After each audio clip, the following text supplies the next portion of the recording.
First election covered by the Missourinet would have been 1976. We went on the air in 1975, so our first election was 1976, and that was the year that Joe Teasdale upset Christopher Bond and surprised an awful lot of people, including most of us at the Missourinet. Then after that, it's been every 2 years, up all night, covering whatever we needed to cover. What did radio stations do for statewide election returns before the Missourinet? They relied on the wire services. There were two wire services that competed in Missouri at the time, United Press International and the Associated Press. We did a survey in, I think, 88 or 86, I guess it was, of the election returns from the two wire services. AP and UPI would send in returns from various areas of the state, and then they'd bounce back on the wires. And so we compared how the two wire services did all of this. The result was that we found that both wire services at various times contradicted themselves. Sometimes they reduced the numbers. Neither wire service agreed with the Secretary of State on how many precincts there were. And so out of that, I wrote up a rather lengthy report, and I went to the Secretary of State, who at that time was Roy Blunt, and I said, look, if I had both wire services in my newsroom the other night, and I was trying to figure out who was ahead and who was behind and what was going on, I would have been hopelessly confused. Isn't there some kind of a central place that we can come to find these numbers, and they can be reliable numbers? In fact, in one of the wire services changed the races, the numbers in one of the congressional races, I think 8 times, after telling us that all of the precincts were reporting in. So I looked at the Secretary of State and I said, we really need some kind of a reliable system. And so that was where the whole concept of the Secretary of State's current website began, was 20 years ago, when we went to the Secretary of State and asked for some kind of a reliable central reporting system where we could go and get the numbers. And the result has been that we've been able to come up with a much better set of interpretations of how the numbers are flowing. In the old days, the wire service just gave us the numbers, but we didn't know where they were coming from. We didn't know what part of the state. We didn't know what county. Now, anybody who looks at the Secretary of State's webpage can look and see the congressional district, the county, can see statewide numbers, can break it out according to issues and candidates. So we're able now, throughout an evening, to report not only just what the numbers are, but we can also tell people what's still out there. And because we know the voting tendencies of certain regions of the state, we have a pretty good idea of which way these numbers are going to come in and how that's going to alter the way the election is shaping up. So by about, say, 10 o'clock tonight, we'll probably have a little bit of an idea of what's still out there and how things are likely to evolve before the evening's over with. But I expect we'll be up almost all night, if not definitely all night, waiting for the numbers to finally get here, all of them. Aside from the numbers and the resulting improvements that came from that Secretary of State project that you talked about, I mean, with that first election that the Missourinet covered and subsequent ones, local radio station affiliates, it would seem to me, had access to sound and important statewide races that they never had before. Well, that's true. The Missourinet was able to bring them the sound of the election. Most of the local radio stations were concentrating on what was happening in their own communities, and I know that because I was a local news director before we set up the network. And so we concentrated on the people in our local communities, the races in our local communities, and we let the wire service tell us what was happening throughout the state. But now, because the Missourinet came along, for the last 30 years, the people throughout the state of Missouri have been able to hear the voices of the candidates throughout the evening. They've been able to hear the people behind the issues throughout the evening, not just reading about them in the newspaper the next day, but because we've been able to put people in the headquarters where these folks are having their parties. They're able to hear the sounds from those events throughout the evening as the elections ebb and flow. Are there strange, notable, most memorable moments in all of those elections that you covered? Any that pop to mind? Well, the three that come to mind. First of all was the Teasdale upset of Bond. Second, in that same election, and it almost overshadowed it, was when Jerry Litton, the congressman from Chillicothe, was running for the U.S. Senate, and he pulled an upset in the Democratic primary. Got in the airplane at Chillicothe to fly to the victory party in Kansas City. The plane crashed, and Litton and his entire family was killed. And so that is probably one of the great tragedies of the whole story of covering elections, was the Jerry Litton crash. And I think that Jerry Litton's death probably changed Missouri politics for a long time to come. because he was running against John Danforth, or would have run against John Danforth in November. And one of Danforth's top aides told me that Danforth was not sure he could have beaten Lytton.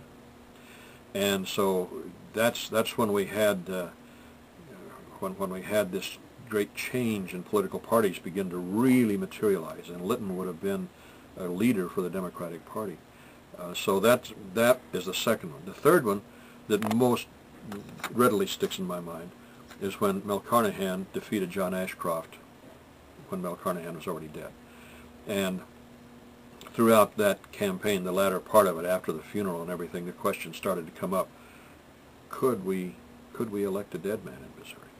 And I remember sitting in our studio that night watching the numbers come in, and when the numbers were in, the thought that went through my mind, and I might even have said it on the air, was, he did it. My God, he did it. And, of course, that then set up this whole chain where we've had a senatorial election every single year since 2000, 2002, 2004 now. So we've never been without a senatorial campaign going on in the state of Missouri for the last 6 years. I'm tired. What is the most challenging part of covering an election the way the Missourinet covers it?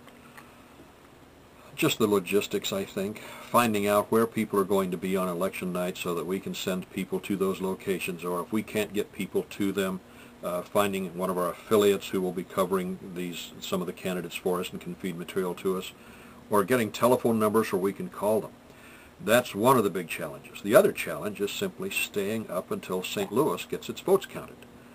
St. Louis is always the tail of the horse that's coming in here. They take forever to do their counts, and a lot of times the St. Louis vote is what determines a lot of key elections because it's so strongly Democratic.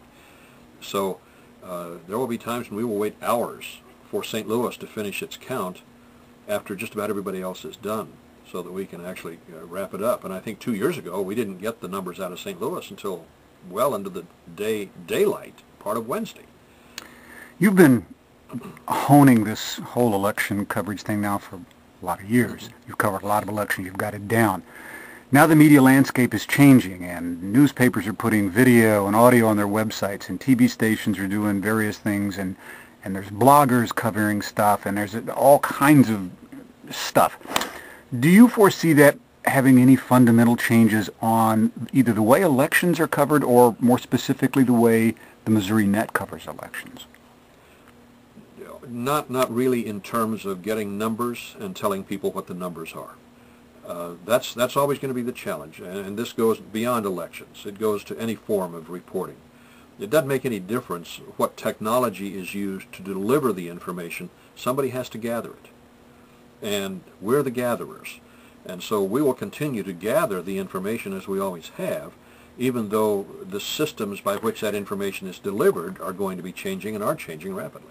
Anybody that's ever heard you do election coverage has heard you do, I'll try to describe this, you'll get returns in from a county or a city or a precinct or a region of the state, and then you will sort of explain what the significance of that is, drawing on, your day in and day out, experience with all of this. How important an element is that sort of insight? I don't want to call it analysis, but how important is that to what you do with the Missourinet? Well, I think it's important from the standpoint of helping people understand how an election flows, where the strengths of a party or a candidate are.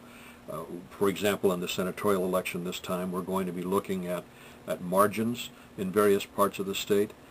For Claire McCaskill to win, she has to keep the margin within a certain limit in traditionally Republican areas. She has to do well in her Democratic areas. And so the question is going to be, is she meeting her goals? Is Jim Talent holding his own in areas where he's supposed to be holding his own? Is he making inroads in her areas? And so by knowing where they are hoping to do well, knowing what they hope the gaps will be, then we're able to give people a little bit of an idea about what might be the final result here.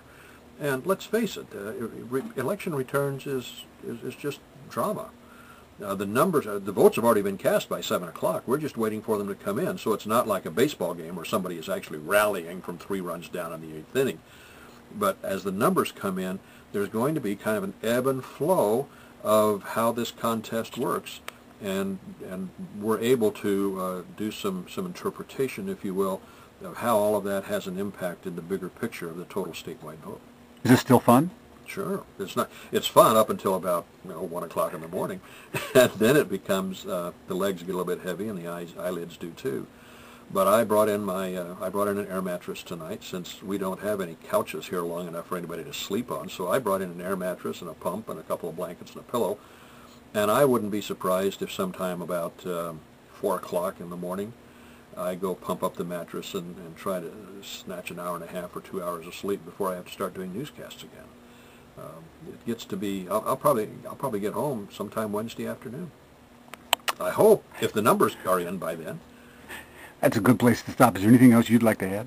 No, I just, this is the best part of any campaign, is when it's finally over.